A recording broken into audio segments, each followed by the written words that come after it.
Okay, hi class. Alright, so sekarang kita nak pergi kepada discussion untuk soalan-soalan yang ramai salah. More than half of the class salah untuk year end assessment. Maksudnya tugasan awak yang seterusnya. Okay, tapi saya nak puji awak sebab daripada satu tugasan ke satu tugasan, nampaknya bilangan soalan yang ramai salah semakin berkurangan. Okey, kalau minggu lepas kalau awak perasan ada 7 soalan yang saya kena beri penjelasan kepada awak kerana ramai yang salah. Tapi untuk minggu ni, give credit kepada awak daripada 7 tinggal 5 je. 5 je soalan yang ramai salah. Dan salah satu daripadanya yang dah terpampang dekat sini, ini soalan nombor berapa kelas? Ini soalan nombor 8. Okay, have a look on this question everybody. Saya yakin ramai yang terperangkap dengan soalan ini. Awak sebenarnya terlampau yakin saya rasa. Okey, lihat terus awak nak selesaikan. Awak tak baca soalan dia apa, okey? Raja menunjukkan laluan macam ni. Saya baca tapi kita tengok gambar ni. Okey, Raja menunjukkan laluan yang diambil oleh Pak Abu ketika berjoging. Okey, bagus Pak Abu. Alright, dia berjoging dari titik A, kemudian pergi ke titik B, kemudian ke titik C dan akhirnya berhenti di titik A. So, faham maksudnya Pak Abu ni pergi patah balik. Okey. Soalan tu tanya apa? Oh, tangan saya dah cross kat sini. Soalan tu tanya, apakah sesaran Pak Abu? Alright. So, kita banyak buat latihan tentang sesaran dan sesaran apa? Sesaran satu, kawan baik sesaran ataupun lawan dia apa? Lawan dia adalah jarak.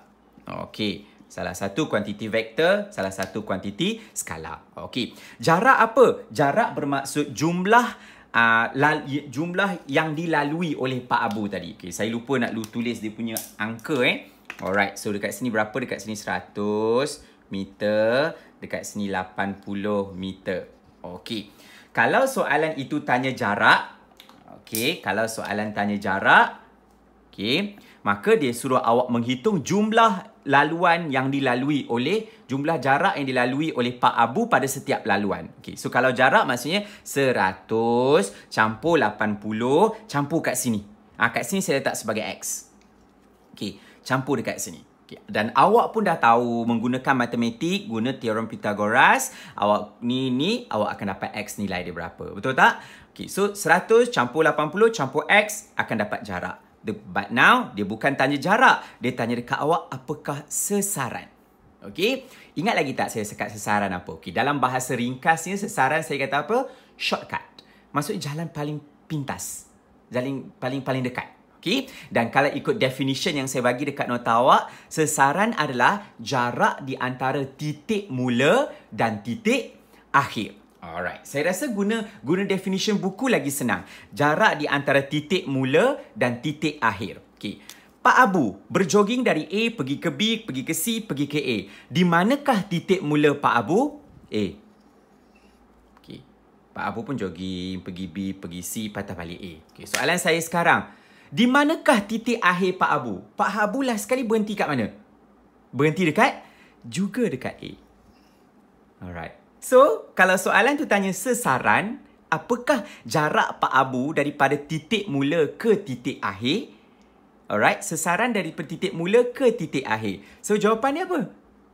Jawapan dia adalah 0 meter. Kenapa 0? Sebab dia mula dekat sini dan dia berakhir pun dekat sini. Jadi, jarak di antara titik mula dan titik akhir adalah 0. Sebab dia kembali ke titik asal. Okey, kalau dia tanya jarak keseluruhan, baru awak tambah semua ni. Dan yang ramai terperangkap, kenapa? Dia pergi cari hypotenuse ni, dia kata inilah sesarannya. So, ramai yang salah dekat situ. Okey, so remember class, kalau untuk soalan sesaran dan jarak, kalau sesuatu objek itu bergerak dan kembali ke titik asal, sesaran dia mesti sama dengan 0 meter. So, untuk jawapan Pak Abu ni, jawapan dia adalah A, 0 meter. Oh, tak nampak. A, 0 meter. Baiklah, seterusnya kita tengok soalan nombor 9. Okey. Tergerak pula. Okey, nombor 9, gerakkan sebuah kereta dalam masa 20 saat ditunjukkan pada graf sesaran masa dalam rajah 3. Antara penyataan yang berikut, manakah yang benar tentang graf tersebut? Okey. Alright, so untuk menjawab soalan ini, kita kena fasihkan diri kita cara nak membaca graf ini. Okey, again, graf ini graf apa? Graf sesaran masa. Okey, tengok graf sesaran masa yang telah pun saya lukiskan dekat sini. Okey, inilah rajah 3 dalam soalan awak. So, untuk menjawab soalan itu, awak kena faham dulu apa yang dimaksudkan dengan graf ini. Okey, so graf sesaran melawan masa. Awak belajar 3 graf. Okey, yang pertama, graf sesaran melawan masa. Yang kedua, graf hal laju melawan masa. Dan yang ketiga, graf pecutan melawan masa. So, ini adalah graf sesaran melawan masa. Selalu saya cakap, bila we dapat sahaja graf sesaran masa, hal laju masa, pecutan masa, benda pertama yang awak kena tentukan adalah kecerunan dia apa. Itu nak mentafsir dia. Sebab garisan ini mempunyai kecerunan. Garisan ini kecerunan dia sifar. Garisan ini kecerunan dia negatif. Okay, so apa maksud kecerunan itu? Okay, so kita fokus kepada graf sesaran masa. Okay, graf sesaran masa, kecerunan is M. Okay, dia punya gradient. Okay, untuk graf sesaran masa, gradient adalah hal laju. Okey, jadi ini bermakna sekiranya garisan awak tu, awak boleh kira kecerunan dia dan ada nombor. Okey, faham Kecerunan maksudnya awak punya objek itu ada hal laju. Tapi sekiranya awak punya garisan itu tak ada kecerunan, ingatkan macam mana nak cari kecerunan? Okey, ini awak belajar dalam matematik kan? Okey, Y sama dengan Y pula dah. Sorry. M sama dengan Y2 tolak Y1 bahagi X2 tolak X1. Ini awak belajar dalam matematik. Okay. Sekiranya awak buat benda ni, okay, awak bahagi ni, awak ada nilai, maksudnya objek tu ada hal laju. Sekiranya awak buat benda ni, awak cari kecerunan garisan awak tu dan awak dapat sifar, awak dapat kosong. Bila awak dapat kosong, maksudnya ada hal laju tak? Tiada hal laju. Okey, sekiranya awak buat benda ni, awak dapat negatif. Maksudnya ada hal laju tak? Ada. Tapi negatif tu maksud dia apa? Okey, so jom kita belajar balik sikit ni sebelum kita jawab soalan tadi tu. Okey, so kita pergi O, P, P, Q, QS. Sebab itu yang soalan awak tanya. Okey, O ke P. Okey, O ke P, ada tak kecerunan garisan ini? Okey, ada. Dan kalau awak buat titik kecerunan ni, awak ambil je titik sini ke, titik sini ke, titik sini ke, titik sini. Maksudnya daripada mana pergi ke mana, awak akan dapati nilai kecerunan dia sama. Okey, maksudnya kecerunan garisan ini adalah seragam. Jadi, kalau kecerunan dia sama dan seragam, ada hal laju tak? Yes, pada garisan OP, objek awak mempunyai hal laju dan nilai dia positif. Okay. Hal laju titik sini sama titik ni sama titik ni sama titik ni. Maksudnya daripada O ke P, objek awak bergerak dengan hal laju seragam. Okey, P ke Q pula. Okey, P ke Q, awak kira kecerunan. Awak ambil titik P, awak ambil titik Q, hentam je, buat sendiri je titik ni kan. Okey, awak ambil, dapat tak kecerunan awak? Awak akan dapat berapa? Sifar, kosong. Sebab apa? Sebab dia garis yang mendatar. Dia macam bukit lah. Kalau macam ni, bukit itu cerun, kurang cerun. Kalau macam ni, landai. Langsung tak ada kecerunan. Sama juga pada garisan ini. Garisan ini menunjukkan yang ia tidak mempunyai kecerunan. Which is sifar ataupun kosong. So, kalau kita tafsirkan dalam bentuk graf sesaran masa, adakah P ke Q ini mempunyai hal laju? Tak ada. So, hal laju dia sama dengan kosong. Maksudnya, hal laju kosong maksudnya objek awak bergerak tak? Objek tidak bergerak. Okey, maksudnya objek awak bergerak daripada sini sampai ke P. Sesaran dia berapa? Hentam sajalah. Katakan sesaran dia 5 meter. Contoh. Okey, sampai dekat 5 meter, objek awak tidak bergerak. Berapa lama? Tengoklah masa kat sini. Kalau dia bagilah, dalam kes ni dia tak bagi. Alright. Kemudian kita tengok Q pergi ke S. Okey, ke bawah. Lawan daripada OP. Okey, adakah bila awak kira ni, dapat tak kecerunan dia? Yes, awak dapat kecerunan dia negatif. So, maksudnya dia mempunyai hal laju. Cuma dia negatif daripada kawan ni. Okay, so apa maksud nilai negatif? Okey, awak tak boleh cakap bila maksud nilai negatif dia semakin perlahan. Tak boleh. Sebab graf sesaran masa tak menunjukkan yang objek awak tu perlahan ataupun laju. Dia cuma menunjukkan objek awak itu ada hal laju ataupun tidak ada hal laju. Okey. Ada dalam nota awak tapi biar saya ajar awak dekat sini. Alright, sekiranya dia positif, dia naik macam ni. Okey, dia tidak bergerak. Okey, kalau macam ni, kalau dia negatif, dia punya kecerunan membawa maksud objek awak daripada Q pergi ke S, dia melalui jalan yang bertentangan daripada O ke P. Kalau O ke P naik ke atas macam tu, Q ke S maksudnya turun ke bawah. Maksudnya laluan dia bertentangan arah dengan O ke P. Okey, faham Alright, sekarang kita tengok pilihan jawapan yang ada dekat dalam buku jawapan awak ni. Okey, awak pun dah tahu jawapan dia yang mana kan? Tapi tak mengapa, kita tengok satu persatu dulu. Okey, yang pertama, betul atau tidak Garisan OP menunjukkan kereta tersebut memecut. OP, O pergi ke P. Tengok sini, O pergi ke P. Mana awak tahu yang dia memecut? Daripada graf sesaran masa, kita tak boleh tahu pecutan. Kita cuma boleh tahu hal laju. So, yang pertama ini salah. Okey. Yang kedua, garisan PQ menunjukkan kereta bergerak dengan hal laju seragam. Garisan PQ. Mana PQ? PQ sini. Bergerak dengan hal laju seragam. Betul ke salah? Obviously salah. Sebab dia tak ada hal laju pun. Kereta itu tidak bergerak pun. Jadi kenapa kita nak cakap bergerak dengan hal laju seragam? Sebab dia langsung tidak bergerak. Okey. C. Garis QS menunjukkan kereta bergerak dalam arah bertentangan dengan OP. QS bertentangan dengan OP. Tengok balik. Okay, QS bergerak bertentangan dengan OP. Betul ke salah?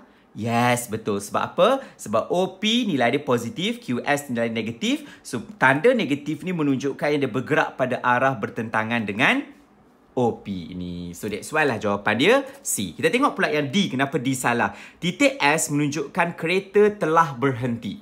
Titik S menunjukkan kereta telah berhenti. Mana awak tahu? Sedangkan pada titik ni, kalau kita ambil kecerunan sepanjang garisan ini, awak dapat tak dia punya hal laju? Awak masih dapat hal laju, cuma nilainya negatif sebab arah bertentangan dengan kawan ni. So, titik S ini tak menunjukkan yang kenderaan awak berhenti. Kerana graf ini hanya menunjukkan pada masa 20 saat. Jadi, yang selepas pada 20 saat, kita tak tahu cerita. So, kita tak boleh cakap yang titik S ini dia berhenti. Seterusnya, kita pergi soalan nombor 16. Okey, bukan soalan kira-kira tetapi soalan pemahaman. Alright, soalan nombor 16.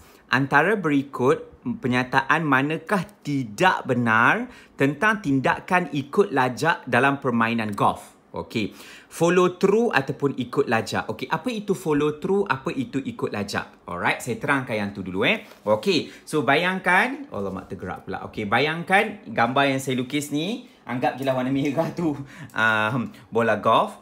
Okey. So, apa maksud ikut lajak adalah, okey, bayangkan kalau awak berdiri kat sini, okey, awak dikendaki untuk, orang kata, pukul bola ni kan. Okey, bola tu pergi jauh. Jadi, ketika awak pukul bola tu, okey, katakan awak swing daripada sini, awak pukul. Adakah bila awak pukul, berdebam, kena je bola ni, awak punya kayu golf awak berhenti kat sini? Dan bola ni pun pergi. Tak kan? Apa yang berlaku adalah, awak hayun ke belakang, awak nak ambil dia punya lajak lah kan. Ambil, awak pukul, bola ni pergi depan dan kayu awak pun pergi depan. Betul tak? Kayu awak pun pergi depan. Inilah yang kita panggil sebagai ikut lajak ataupun follow through. Yang kedua adalah yang kita main bowling. Okay, mungkin awak pernah main bowling. Okay, masukkan tangan awak dalam jari bowling tu. Jari bowling pula. Lubang bowling, bola bowling tu. Dan awak baling. Bila awak baling tangan awak akan terus lajak pergi ke depan. Dia tak macam, patah balik macam tu. Okay, so awak akan lajak pergi ke depan. Okay, kenapa tindakan sebegitu dibuat? Sebenarnya main badminton ke, main awak sepak bola pun sama juga. Bila awak sepak, kaki awak mesti terangkat pergi depan. Awak sepak pam takkan berhenti macam ni. Kan? Itu yang dipanggil sebagai ikut lajak ataupun follow through. Okay, sekarang cuba fikir kenapa sebenarnya setiap kali kita buat benda yang pukul, yang baling, kita mesti buat ikut lajak. Macam kita baling ni. Okay, baling pen. Still tangan kita ke depan. Kita baling macam tu. Okay. So, kenapa kita buat benda tu? Very simple. Alasan paling utama kita buat benda tu adalah kita nak menambahkan hal laju.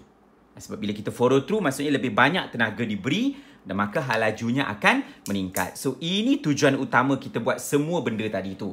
Okay, so, berbalik kepada soalan ini, dia tanya yang manakah tidak benar bila kita buat follow through tu. Okay, so, tindakan ini menambah impuls yang dikenakan pada bola golf. Okay, impuls. Untuk menjawab soalan ini, awak kena tahu apa itu formula impuls. Okay, tengok sini Alright, impulse is FT. Okay, sama dengan MV. Saya padam dulu sebelah ni Yang ni saya buat lagi sikit. Okay. Ini adalah impulse. Okay, so soalan tu kata tindakan ini menambahkan impulse. Maksudnya benda ni meningkat. Okay. So, awak buat follow through, ikut lajak. Saya kata apa tadi? Ikut lajak ni tujuan dia untuk meningkatkan apa? Laju.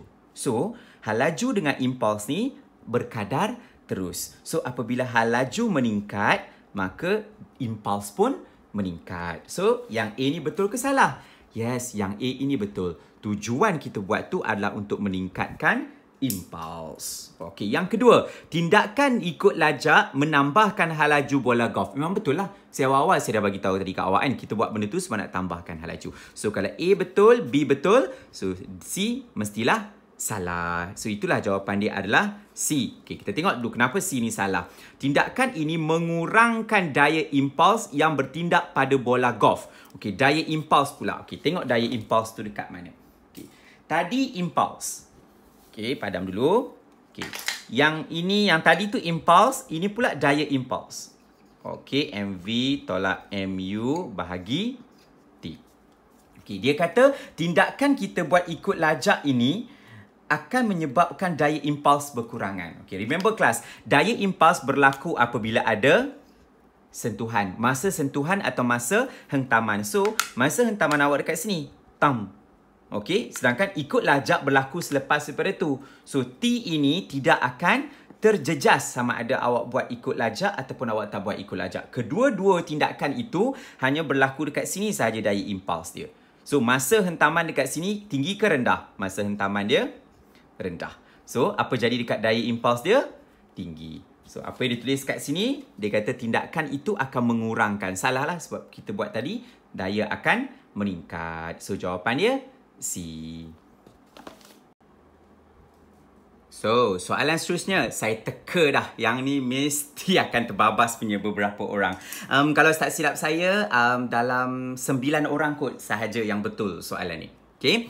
Alright, so kita fahamkan Okay, Raja 6 menunjukkan sebuah terowong dari titik P pada khatulistiwa bumi ke titik R pada sebelah yang lain pada bumi dengan melalui pusat bumi. Jika bumi adalah sfera yang seragam, manakah antara graf berikut betul menunjukkan perubahan daya tarikan graviti dari P ke R? Okay, faham tak? Faham tak gambar rajah ni? Okay, maksudnya dia macam bumi kita ni, diorang tebuk lubang tau. Ini Malaysia, dekat P ni Malaysia, diorang tebuk sepanjang ni tembus sebelah lagi satu bumi. Apa bumi yang negara yang bertentangan dengan negara kita kalau kita pergi korek?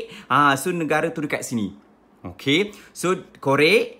Alright, so faham ini permukaan bumi, ini pun permukaan bumi. So korek merentas tengah ni illogical, tapi tak apalah, ini soalan dia, so kita terima je lah. Okay, alright. So, sampai ke R. So, soalan tu tanya, antara graf ni, yang manakah benar tentang tarikan graviti dekat sini? Okay, tarikan graviti kat sini, makin lama makin daripada P ke R. Okay, so nampak Okay, F ni maksudnya daya tarikan graviti lah. Okay, R ni maksudnya jarak. Okay, jarak daripada P pergi ke Q. Ketika kedudukan P, jarak dia berapa? Jarak dia kosong lah. Okay, ketika kedudukan P, jarak dia kosong. So, bila dekat Q, apa jadi kat daya graviti dia? Tinggi atau rendah? Ketika dekat R, apa jadi dekat tarikan graviti dia? Makin rendah ke makin tinggi? Okay, so, sebelum kita buat yang ini, kita faham balik, saya ajar balik pasal kita punya tajuk pecutan graviti. Okay, graf yang ada dekat sini, ada dekat dalam nota awak. Kita dah belajar pun secara atas talian. Okay. So again, kita buat latihan pun atas talian. Okay, again, saya brief kat awak pasal benda ni. Okay, graf ini adalah graf pecutan graviti melawan jarak. Okay, dan disebabkan kita hanya bincang pasal pecutan graviti bumi, maka jarak yang dimaksudkan ini adalah jarak daripada pusat bumi. Ini pusat bumi. pusat bumi. Okey, pusat bumi. Okey. So, ketika di pusat bumi, pecutan graviti dia sifar lah. Okey, sebab dia nak tarik ke mana lagi? Sebab dekat situ lah center dia. Kan? Okey. So, R ini apa? R ini adalah jejari bumi. Maksudnya R ini di mana awak berdiri kat atas muka bumi lah. Okey. So, itu adalah R. So, daripada graf ni, kita dapat baca yang daripada pusat bumi, apabila kita, katakanlah awak ni lahir kat pusat bumi, lepas tu awak korek untuk naik ke permukaan. Okey, semakin awak menjauhi pusat bumi, apa jadi dengan pecutan graviti? Semakin bertambah atau berkurang? Semakin bertambah. Tengok pun kita tahu Okey, apabila awak punya jarak daripada pusat bumi makin jauh daripada pusat, pecutan graviti awak makin bertambah sampailah dekat R. R ini apa? R ini jejari bumi. Maksudnya bila awak dekat permukaan bumi, di situlah pecutan graviti paling maksima. Sekarang ni yang kita tengah duduk ke, berdiri ke, baring ke, di situlah kedudukan pecutan graviti paling tinggi. Berapa kelas? 9.8. Okey.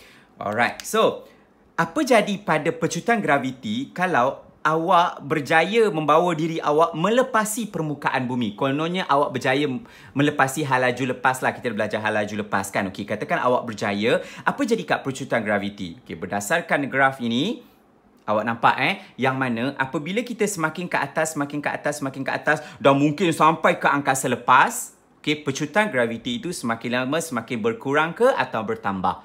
Semakin berkurang. Okey, tapi kalau yang sini dia meningkat secara seragam. Jadi dia meningkat secara tidak seragam. Okey, so mungkin akan sampai kosong. Kat mana agak-agak kosong? Dekat ruang angkasa lepas lah. Okey, so kalau awak naik sikit daripada bumi, awak sebenarnya dah kurang rasa tarikan graviti. Makin kurang. Tuan-tuan, sampai hujung ni awak dah melayang. Tidak lagi ditarik oleh pusat bumi. Okay, so berdasarkan pemahaman graf ini, awak dikendaki untuk menjawab soalan ini. Okey, so jom kita try jawab dulu tanpa melihat pilihan jawapan. Okey, dia kata ini bumi. Okey, dia kata ini bumi. Nampak tak ni? Okey, dia kata ini bumi. Maka kedudukan P, okey, pada kedudukan P, adakah dekat kedudukan P ni daya graviti awak adakah G sama dengan kosong? Adakah sama dengan kosong? Tidak. Sebab apa? Sebab ingat tak? Okey, kedudukan kita adalah pada permukaan bumi. P ni permukaan bumi lah. So, dalam kes saya R. So, ketika kita dekat permukaan bumi, berapakah nilai dia? 9.8. Which is maximum. Tak ada dah benda lain yang lebih daripada dia. Sampai terkeluar daripada skrin. Tak ada dah benda lain yang lebih daripada 98. Sama juga dekat sini. Okey. So, maksudnya, pada kedudukan P, G bukan kosong. Tapi G adalah 9.8. Okay, dalam soalan ni, dalam pilihan jawapan dia tak bagi pun 9.8. Tak apa. Kita letak je dekat sini 9.8. Maksudnya maksimum nilai paling tinggi. So, kalau awak kata dekat sini 98, takkan A jawapan dia. Sebab A dia kata apa? Kosong. Okay. Takkan C jawapan dia. Sebab C pun kata dekat kedudukan P, berapa nilai dia? Kosong. So, salah dah. So, awak antara B dengan D. Alright. Selepas tu, awak tengok makin lama kita makin pergi ke dalam, sampai ke Q. Q ni dekat mana kelas? Q ni dekat pusat bumi. Berapakah nilai pecutan graviti dekat pusat bumi? Kosong. So tengoklah dekat sini, nilai dia kosong. Yang mana nilai kosong? Q. Q kosong kan? Okey, so sini kosong. Okey, so betul, sini betul, sini betul. Yang ni sini betul, sini pun betul. Sudah. Dua-dua betul. Okey, so kita tengok yang seterusnya. Tengok R pula. R ini, walaupun kita Malaysia kat sini entah negara mana, Argentina ke mana ke, tapi dia tetap permukaan bumi kan? Okey, so kalau di permukaan bumi, dekat sini berapa nilai pecutan graviti dia? 9.8. So maksudnya, sini dengan sini kena sama. Okey, sama tak? Sama, very good. Sama tak? Sama. Sudah. Okey, so sekarang sampai setakat ni awak faham tak? Macam ni kita boleh dapat jawapan dia bentuk macam ni, dan bukan bentuk macam ni dan macam ni. Okey, so sekarang ni kita nak tahu dia macam ni ke dia straight macam ni. Okey, so biar saya beritahu ke awak, ini satu fakta tambahan untuk kita belajar. Okey, tengok apabila kita bergerak daripada permukaan bumi ke dalam bumi ataupun daripada dalam bumi ke permukaan bumi, graf dia adalah straight. Yang ni apabila kita daripada permukaan bumi pergi ke angkasa. So dalam kes ni, awak terlepas ke angkasa tak? Tidak. awak hanya bermain daripada permukaan bumi pergi ke pusat bumi pergi ke permukaan bumi. Jadi, kita menggunakan pakai garis yang lurus. So, jawapan dia mana kelas? Jawapan dia B. Okey. Soalan seterusnya, soalan nombor 18. Sebelah saja. Awak ni kegravitian ni saya risaulah. Okey. Alright. Tak apalah, nanti kalau dah dekat-dekat dengan SPM awak 2021, saya cadang kita ulang balik tajuk ni secara bersemuka. So awak doalah COVID ni pergi. Kalau tidak sampai bila-bila kita doa online, so graviti pun tak hilang ke mana. Okey, sebuah satelit komunikasi beredar mengelilingi bumi dalam masa 24 jam. Faham? Okey. Lepas tu, satelit yang tadi tu, yang keliling bumi 24 jam tu digantikan dengan satelit baru. Okey. Tapi satelit baru tu dia punya jisim adalah 2 kali ganda berbanding satelit lama. Jika tempoh peredaran satelit baru pun 24 jam, nisbah jejari orbit bagi satelit baru kepada jejari orbit bagi satelit lama ialah... Ui, pening kepala ni. Alright. Okay, so saya fahamkan awak. Kita tinggalkan yang ni. Okay, so bayangkan ini bumi. Okay. Alright, so Earth. E besar Okey, lepas tu kita ada satu orbit yang mana di atas orbit ini ada satelit. Okey, saya letak satelit ni sebagai petak. Okey, ini satelit lama. Okey, sorry. Okey, satelit lama ini bergerak mengelilingi bumi selama 24 jam. Okey. Lepas tu dia kata kita nak ganti satelit ini dengan satelit yang baru. Dan dia kata satelit yang baru tu jisim dia 2 kali ganda. Alright. Tu jisim yang baru. Nampak Berbezanya sangat ketara berbeza. Satu jisim dia kecil, satu jisim dia besar. Okey. So, jika peredaran satelit baru ialah 24 jam, dia kata kat awak, yang baru ni beredar pun 24 jam. Okey. Alright. So, soalan tu tanya dekat awak. Saya pun ambil buku lagi sekali. Soalan tanya kat awak. Nisbah jejari orbit bagi satelit baru kepada jejari orbit bagi satelit lama. So, maksudnya dia kata dekat awak. Okay. Ini jejari dia R. Ini jejari dia R. Okay. Dia kata antara ni R1, R2 lah R lama dengan R baru. So, R1 nisbah R2. Bagaimana nisbah dia? Alright. So, untuk memahamkan soalan ini, awak perlu memahami hukum Kepler ketiga. Okey, hukum Kepler ketiga. Tak payah faham rumus. Just awak faham apa yang dinyatakan oleh hukum Kepler ketiga. Okey, pergi tengok buku. Okey, nanti awak faham. Tapi faham ayat saya dulu Saya pakai ayat kampung, ayat biasa saja. Okey. Hukum Kepler ketiga menyatakan, tempoh pergerakan sesuatu objek pada orbitnya, planet ke apa ke, adalah berkadar terus dengan jejarinya. Okey, so maksudnya kalau tempoh dia pendek, maka jejari dia pun kecil lah.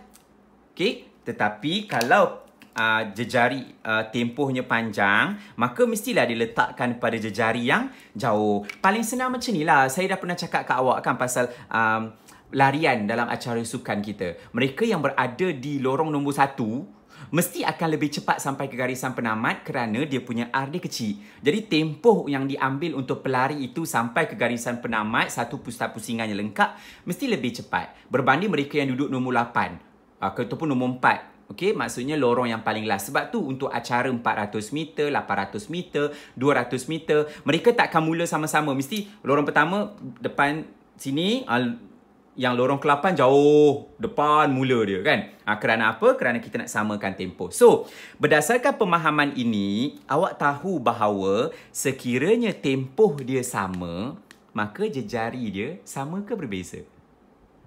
Kalau dia punya T tu, T dia mesti berkadar terus. So, kalau tempoh dia sama, jejari dia mestilah sama. Okay. Kecuali soalan ni ubah. Dia kata, yang pertama ni beredar selama 24 jam. Yang ini beredar selama 48 jam. Berapa nisbah dia? 1 nisbah 2. So, sebab dia 24 jam dengan 24 jam, maka nisbah dia berapa? 1 nisbah 1. Okay. Jelas Tricky point tapi sebenarnya senang saja. Alright. Dan soalan terakhir yang saya nak bincang yang ramai salah adalah soalan nombor 25. Okey, jadual menunjukkan 4 jenis bahan dipanaskan dengan pemanas kuasa yang sama. Bahan manakah akan mengambil masa yang lama untuk meningkatkan suhu dia daripada 25 kepada 100?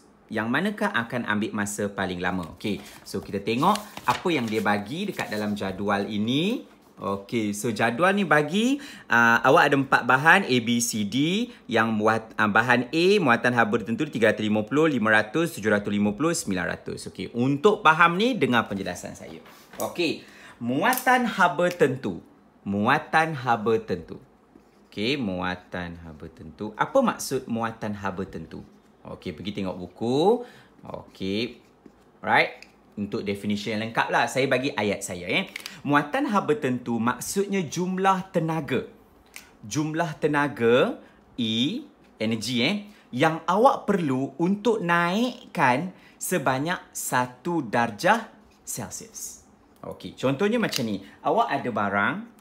Okey, awak ada satu bongkah. Okey, ni. Okey, so bongkah ini kita panaskan. Awak panaskan, kalau dalam soalan tadi dia guna pemanas rendam lah kot. Tapi dalam game macam ni awak katakan awak panaskan guna penunuh Bunsen ke apa ke, tak kisahlah. Okey, so kalau bahan awak ni mempunyai muatan haba tentu yang rendah. Contohnya muatan haba tentu dia, katakan kita ambil nombor senang je 10 contoh dia. Okey, muatan haba tentu dia 10 joule per kilogram per degree Celsius. Okey, so maksudnya apa? Maksudnya awak akan panaskan bahan ini. Okey, awak panaskan. Okey, tenaga haba awak bekalkan 10 joule tenaga. Bila awak berjaya bekalkan 10 joule tenaga, maka bekas awak ini akan tambah naik 1 darjah Celsius. Okey, katakan awak panaskan lagi, awak teruskan pemanasan. Okey, awak berjaya memanaskan dengan tenaga haba 20 joule. Apa jadi pada suhu? Dia akan naik berapa darjah Celsius? Dia akan tambah 1 lagi darjah Celsius. Itu maksud muatan haba tentu. Tenaga yang awak perlukan untuk naikkan ini sebanyak 1 darjah Celsius. So, kalau awak panaskan benda ni lama, maka tenaga ni makin lama makin besar lah kan? Dia makin besar 20, 30, 40, 50. Dan suhu ni pun makin lama makin akan naik. Okey, bandingkan pula dengan satu bahan yang lain dekat sebelah sini. Okey. Kalau bahan yang sebelah sini pula, dia punya muatan haba tentu dia 100. Contoh. Okey, yang ini 10, yang ini 100. Dua-dua awak panaskan guna penunuh Bunsen yang sama. Okey. Katakan ketika kawan ini sampai 20 darjah Celsius. Ketika yang sebelah sini awak panaskan dengan 20 joule tenaga haba. Sebelah sini pun awak panaskan dengan 20 joule tenaga haba. Okey, sebelah sini naik tak suhu dia? Naik. Sebab apa? Sebab dia cuma perlukan 10 untuk naik 1. Awak berjaya bagi 20, maka dia naik berapa? Dia naik 2. Sebelah sini, kalau dia sampai 20, naik tak suhu dia? Suhu dia tak naik. Sebab apa? Sebab sebelah sini, nak naikkan 1 darjah Celsius, awak perlukan berapa? Awak perlukan 100. Sedangkan awak baru bagi 20. Oh, tak nampak rupanya. Bagi 20. So, kesimpulan yang kita dapat buat daripada contoh ini, maksudnya semakin tinggi muatan haba tentu, semakin rendah kenaikan suhu. Maksudnya dia susah nak panas. Okay, sebab dia terlampau tinggi. Semakin kecil muatan haba tentu, semakin tinggi kenaikan suhu. Semakin kecil muatan haba tentu, semakin cepat dia dipanaskan. So, untuk soalan awak yang ini, saya pun tak tahu penjelasan dia senang macam mana lah. Awak boleh salah. Okay, so untuk yang ini, soalan tu tanya, aku lupa dah soalan dia. Soalan tu kata yang manakah paling lama untuk tingkatkan suhu daripada 25 jadi 100. So kalau paling lama maksudnya muatan haba tentu paling besar ke paling kecil? Muatan haba tentu yang paling besar. So antara semua ni yang mana paling besar? 900 D. So jawapan dia adalah D.